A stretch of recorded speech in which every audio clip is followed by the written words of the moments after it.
ആളുകൾ road side കൊണ്ടുവന്ന് എറിയുന്നത് ഭക്ഷണത്തിൻ്റെ വേസ്റ്റുകളാണ്. ഈ വേസ്റ്റുകൾ അവർക്ക് തന്നെ ഉപയോഗിക്കുന്ന രൂപത്തിൽ ഒരു വളമാക്കി മാറ്റുന്നതിൻ്റെ ഒരു പ്രോസസ്സിംഗ് യൂണിറ്റാണ്. അതായത് ഒരു ബയോബിൻ സംവിധാനം. 2200 രൂപ വില വരുന്ന ഈ ഒരു സാധനം 210 രൂപ ഗുണഭോക്ത വീതം അടച്ചുകൊണ്ട് 2000 രൂപ പഞ്ചായത്ത് അടക്കുന്ന ഒരു പദ്ധതിയാണ്.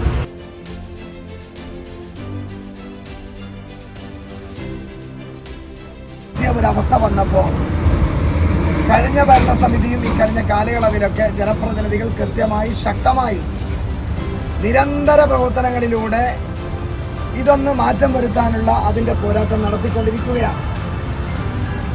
ഞാനിവിടെ സൂചിപ്പിച്ചതുപോലെ അതിനുമപ്പുറം മാലിന്യം കുന്നുകൂടിയപ്പോൾ വലിയ പ്രതിസന്ധിയും പ്രയാസവും വിമർശനവും രൂക്ഷമായി ഏറ്റുവാങ്ങേണ്ട വന്ന ഒരു നാടും ഒരു ഭരണസമിതിയാണ് മംഗൽപാടി എന്ന് ഞങ്ങൾക്ക് നന്നായിട്ടറിയാം.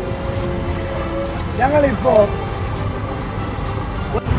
ഫ്ലാറ്റിലേക്ക് പഞ്ചായത്ത് പ്രസിഡന്റ് നേതൃത്വത്തിൽ ജനപ്രതിനിധികൾ, ഹെൽത്ത് ഉദ്യോഗസ്ഥന്മാർ, പഞ്ചായത്ത് ഉദ്യോഗസ്ഥന്മാർ സമീപിച്ചപ്പോൾ അവരുടെ ഫുഡ് വേസ്റ്റ് എന്ത് ചെയ്യുമെന്നുള്ള ഒരു ചോദ്യത്തിന് ഉത്തരമായി ബയോ കമ്പോസ്റ്റ് ഇന്നിവിടെ ഈ നാടിൻ്റെ 10% ഉപഭോക്താവ് നൽകിക്കൊണ്ടുള്ള സമ്പൂർണ്ണ ക്ലീൻ സിറ്റിയാക്കി മാറ്റാനുള്ള പ്രയാണത്തിൻ്റെ ഒരു പരിപാടി കൂടി മംഗൽപാടി പഞ്ചായത്ത് ഭരണസമിതിയുടെ നേതൃത്വത്തിൽ ഇവിടെ നടക്കുകയാണ്. മാലിന്യം മാറ്റാൻ കേവലം ഒരു ഭരണസമിതി വിചാരിച്ചാൽ ഒരിക്കലും കഴിയില്ല.